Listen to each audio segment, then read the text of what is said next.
بسم اللہ الرحمن الرحیم۔ السلام علیکم ناظرین، آپ اپنا پسندیدہ یوٹیوب چینل دیکھ رہے ہیں حقیقت پلس۔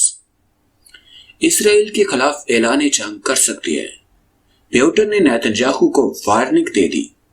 روسی صدر نے اسرائیلی وزیر اعظم سے غزہ میں جاری جارحیت پر فوری جنگ بندی کا مطالبہ کر دیا۔ ویڈیو کی تفصیل میں جانے سے پہلے آپ تمام دوستوں سے گزارش ہے کہ یوٹیوب کے اس منفرد چینل حقیقت پلس کو سبسکرائب کر کے بیل کے نشان کو دبا دیں تاکہ ہماری ہر نئی آنے والی ویڈیو کی اپڈیٹ آپ کو فری میں مل سکے۔ روس کے صدر ولادیمیر پوٹن نے اسرائیلی وزیر اعظم نیتنیاہو کو وارننگ دے دی ہے کہ روس اسرائیل کے خلاف اعلان جنگ کر سکتا ہے۔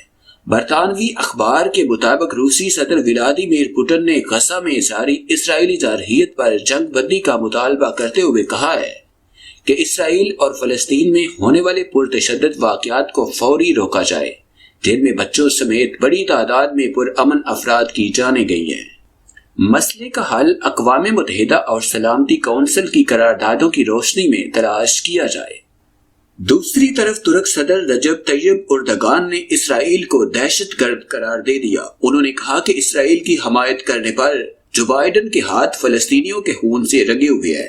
آج ہم نے دیکھا کہ جو بائیڈن نے اسرائیل کو ہتھیار فروخت کرنے کی ڈیل پر دستخط کیے ہیں۔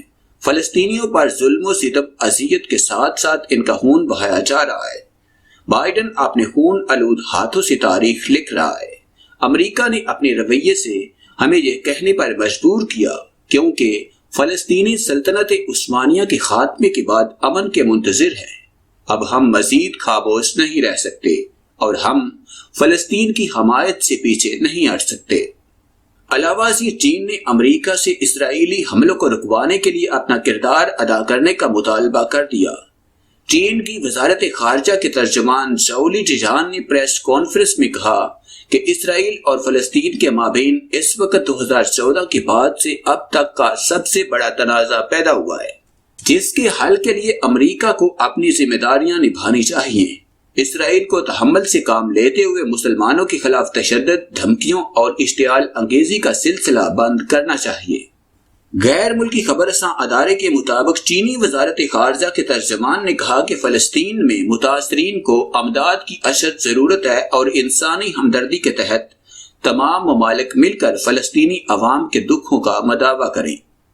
چین نے سلامتی کونسل میں 2 بار مشاورت کی، جس کا مسودہ بھی تیار ہے، جس کی بنیاد پر وزیر خارجہ وانگ ای نے 16 مئی کو سلامتی کونسل میں کھل کر اظہار خیال کیا اور 2 ریاستی حل بھی پیش کیا۔